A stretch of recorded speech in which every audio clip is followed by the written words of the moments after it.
Hello students, ये आपका class 10 का साइंस का इम्पोर्टेंट क्वेश्चन सीरीज है। तो इसमें जो है 40 इम्पोर्टेंट क्वेश्चन का बात हो रहा है।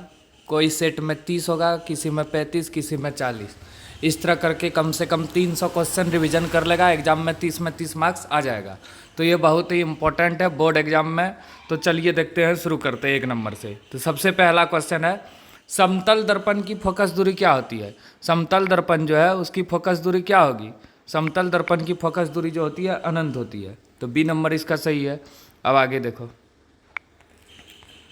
किसी वस्तु का अवतल दर्पण द्वारा वास्तविक उल्टा और समान आकार का प्रतिबिंब बनता है। तो वस्तु की स्थिति है।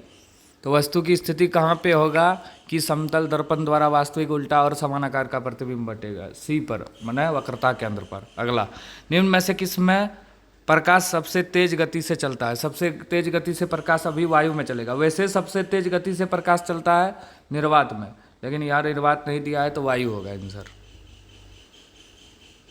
अब चलिए आगे, प्रकाश की चाल निर्वात में होता है, ये भी याद रखना। प्रकाश की चाल निर्वात में होता है 3 × 10⁸ मीटर प्रति सेकंड। एग्जाम में आ सकता है। निर्वात में प्रकाश की चाल 3 × 10⁸ मीटर प्रति सेकंड। चलो अब आगे, ये क्वेश्चन बनाने वाला है। एक लेंस की क्षमता दिया है, पावर दिया है।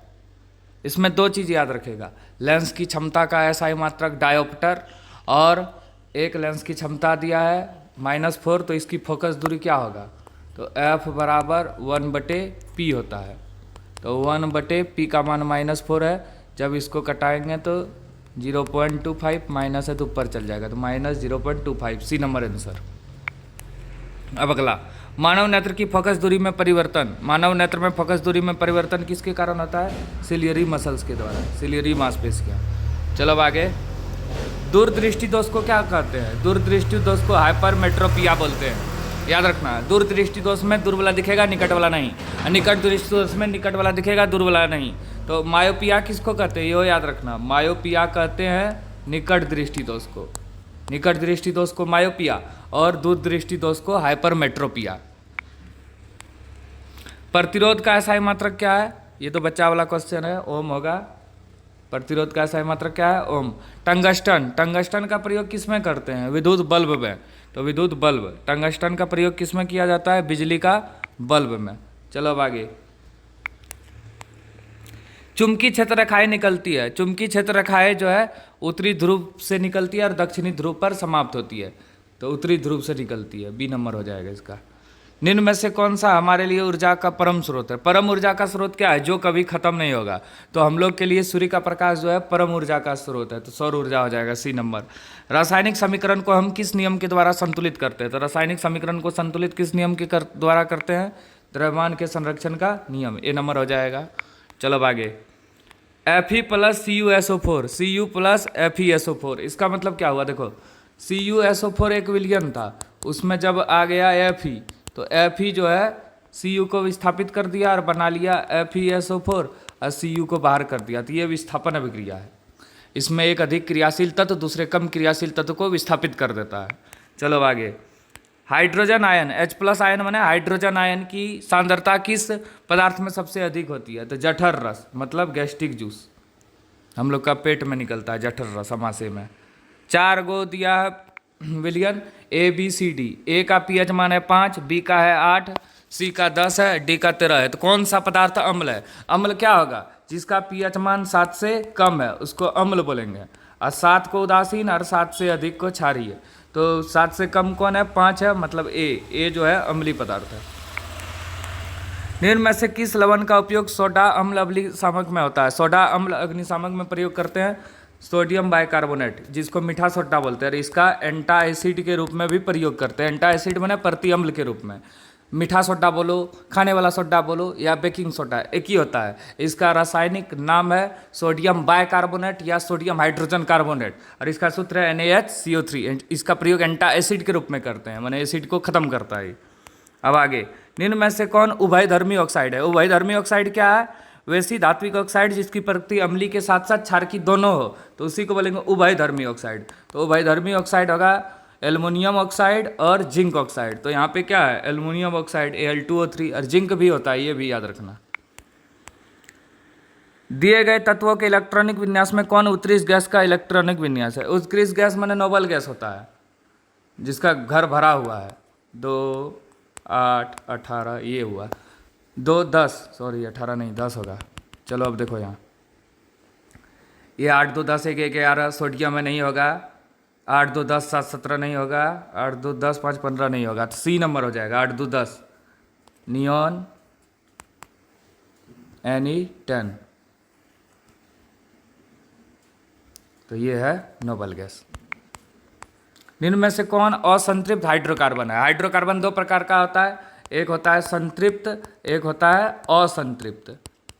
संतृप्त क्या होगा? जिसमें कार्बन कार्बन के बीच सिंगल बॉन्ड, और असंतृप्त क्या होगा? जिसमें डबल बॉन्ड या ट्रिपल बॉन्ड हो।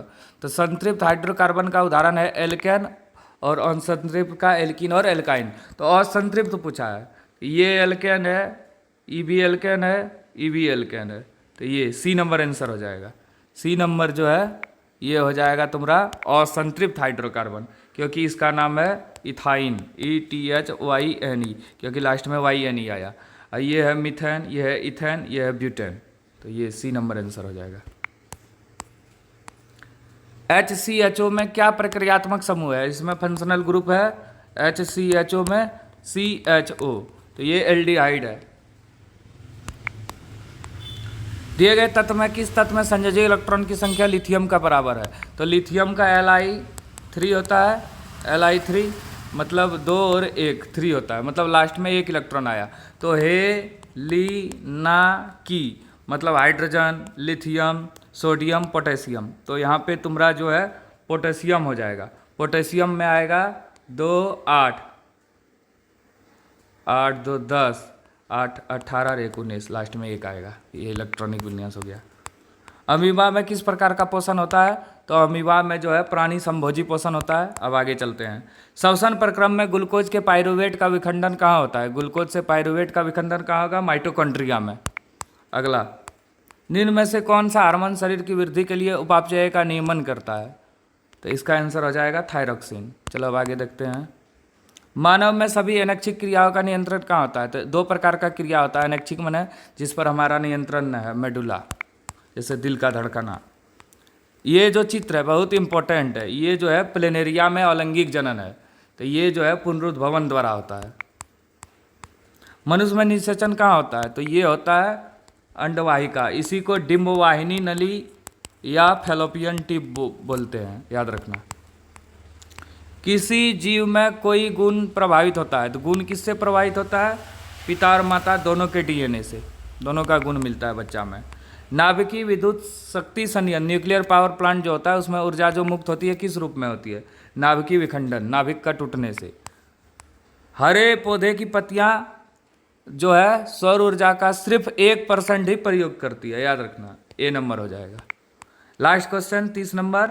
निम्न में से किस पदार्थ का प्रयोग करना पर्यावरण के लिए सबसे अधिक लाभदायक है? लाभदायक पूछा है। थर्मोकोल का प्रयोग नहीं है, प्लास्टिक का भी नहीं है, ये दोनों में कंफ्यूज हो जाएगा। कागज भी नहीं होगा, क्योंकि कागज को बनाने के लिए पेड़ पौधे काटना पड़ता है। सबसे सही उत्तर होगा मिट्टी के डिस्पोजल कप का प्रयोग, जो कपटी होता है इस तरह जिसमें चाय पीते हैं, मिट्टी का जो बना होता है वो सबसे अधिक है। कागज नहीं होगा, क्योंकि कागज को बनाने के लिए पेड़ पौधे काटना पड़ता है। ठीक है, ये बहुत इंपॉर्टेंट क्वेश्चन है, इसको कॉपी में नोट करके याद कर लेगा, एग्जाम में मिलेगा। ठीक है, थैंक यू।